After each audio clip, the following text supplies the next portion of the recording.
Good day, everyone. MiHoYo has released the 2.2 patch notes, and while I'll briefly go over it, the main purpose of today's video is more so to talk about expectations for the future. Because after seeing the trailer and then looking at the patch notes, I feel like a lot of people will be of the opinion that this will be a filler patch and will be quite light on content. And I do not want to necessarily disagree with it being light on content. Or that, hey, at least we're getting a new zone, praise be to MiHoYo. But rather, to look at the filler patches before Inazuma came out versus 2.2, and how we could potentially be going back to truly having no content.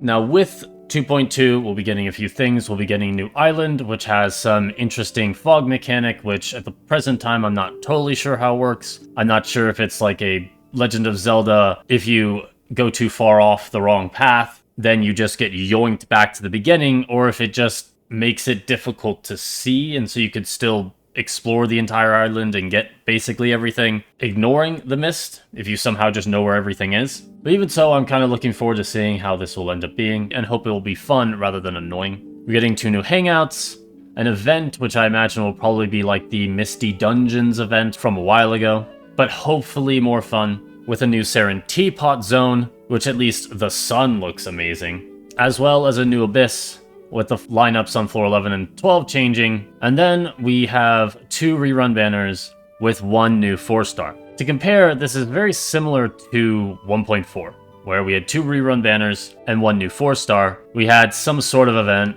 as usual. It was sort of fun, had fun little mini games, but that was about it. We had hangouts, just like we are now getting for Sayu and Toma, looking forward to those. And then that's pretty much it. No new zone or anything. So that update, I would say, is truly filler content. And the issue is, with Inazuma having come out, and with 2.0, we got, 3 new islands, the beginning of the Archon quest, and admittedly an incredibly boring and pointless event. And then 2.1, we got 2 more islands, the conclusion of the Archon quest, a better event, though of course still not amazing, and I still can't believe the Moon Chase charms truly had no relevance whatsoever, and the introduction of this corrosive mechanic. So for the past 2 updates, we've had certainly more content that has been added into the game than basically all the patches before it. And this update, we're getting a little less.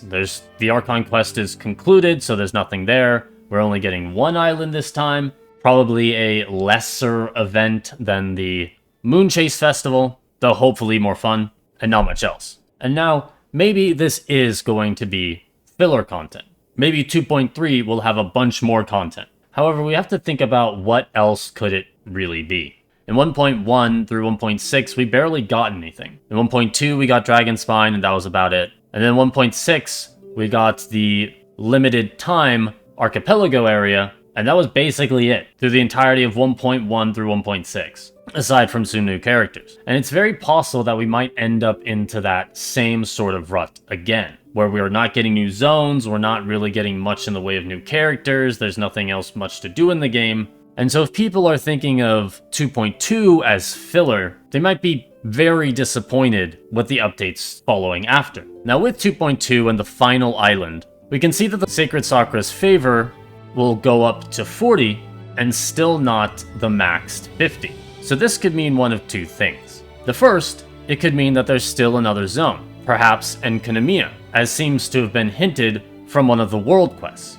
And the unlocking of this zone, maybe in 2.3, could get us those last 10 levels. And then maybe in 2.4, we get the Chasm. And then in 2.5, Sumeru. So we've kind of gone away from the not even getting a new zone in the updates, or barely getting any content at all. At least we're getting a new zone every single update. That could be. However, looking at the amount of Electro Sigils I currently have right now, I could get the Sacred Sakura to level 42. So I would not be at all surprised if the final island gives me enough Electro Sigils to have enough to max out the tree. So it is possible that the Sacred Sakura level is level 40 right now, basically as just a time gate, and then in say 2.3, it will be unlocked to level 50, but there will be no new zone. You are supposed to obtain the rest of the sigils through properly exploring all of the former islands. And Enkanomiya ends up not being a new zone, but say another artifact domain or something along those lines. And then in the next few updates, we are not really getting any new zones. Maybe the Chasm comes out in one of them, and then Sumaru will come out in 2.7, which is really 3.0, like happened with our 1.7, which was actually 2.0. And so since this is a very good possibility, I do just want to caution people into not getting into the idea that this is just going to be a filler content, and then the next update hopefully won't be. We may very well be back into the really not getting any new zones or any real new content, maybe like one new 5-star and one new 4-star for another 3-4 patches until Inazuma comes out. Now, of course, hopefully that's not the case, you know? Hopefully they'll actually add new endgame content, and so on and so forth. But it's very difficult to tell if the 1.x updates were just MiHoYo getting used to the game, and now we're going to be consistently getting new zones and so on, or if we are going to end up falling back into the rut of really having nothing new to do at all. Now, with that message of doom out of the way, I guess we can quickly take a look at the 2.2 patch notes themselves. We can see that there's the new event, which we are going to get Jinyan for.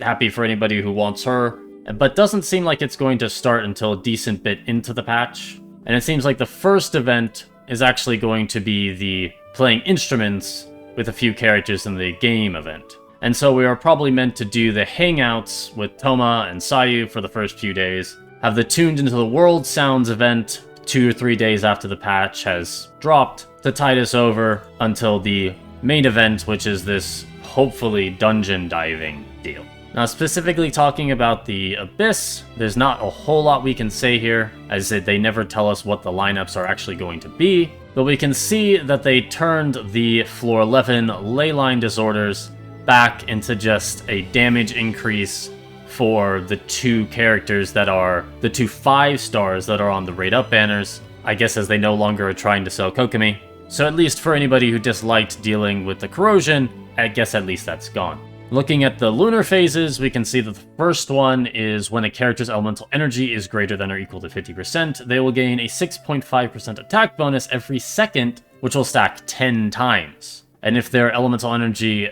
is less than 30%, the attack bonus will be cleared. Now this can be used in probably a few different ways. One, if you have a character that just doesn't really bother using their ultimate all that much, you can just sort of hold on to it for a while to gain those attack bonuses. If you have a character like, say, Ayaka or Eula that does their damage with their burst, then what you might want to do is actually just sort of wait around for a little bit to gain a bunch of these stacks, and so then you have a massive attack bonus when you actually throw it out, and then quickly try to get back above 30% energy so that you can start getting those attack stacks again. This will also probably be pretty good for characters like Yoimiya or Hu Tao, but they won't start with this attack bonus and so have a huge attack bonus throughout their entire rotation.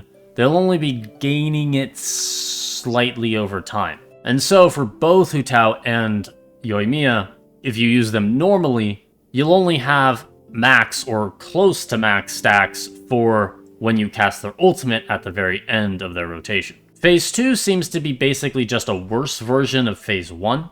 As to begin with, the character actually has to have their elemental energy at full, whereas before, you only needed it to be above 50% to be gaining the stacks, and will be significantly worse for characters like Yoimiya and Hu Tao, as you essentially have to stay on the character with your energy full for about 10 seconds, and then use their burst, which then you gain a damage bonus for 10 seconds. And by that time, you've already gone through their rotation, and so they're now on cooldown. And so this time, their burst will be the only thing which gains the benefit of this bonus. Phase 3 is likely, I think, the worst out of all of them, as the shockwave type deals usually don't exactly deal a tremendous amount of damage. It's good for people who haven't really geared out their characters yet, but for people who have artifact farmed for quite a while and built their teams out, dealing another 8,000 damage once every 5 seconds or something is not exactly a fantastic bonus.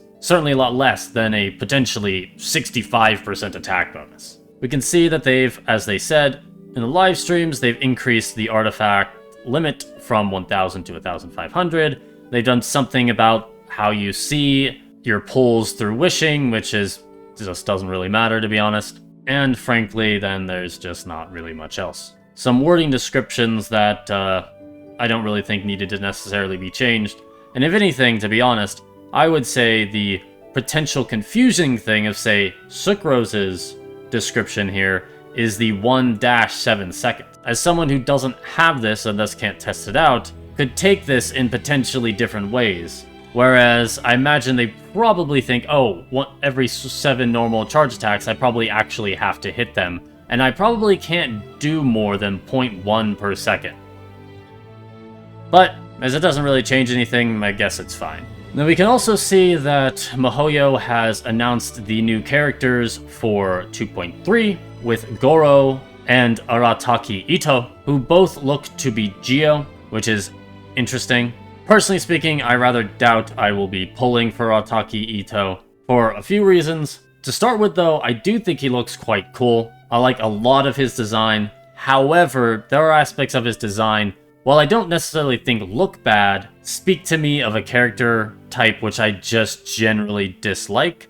He looks to me like a kind of loud and obnoxious character, at least from my experience from other video games, and so at first glance, don't think I'll really like him that much. Now, we don't know anything so far of his actual kit, of course, but as he is Geo, that is another reason why I doubt I would get him, as I simply don't really need Geo characters very much. If he was any other element, aside maybe Electro, as I have a decent number of Electro characters at this point, I might feel differently about whether or not I might get him, but Crystallize is something in which I just personally don't find particularly interesting.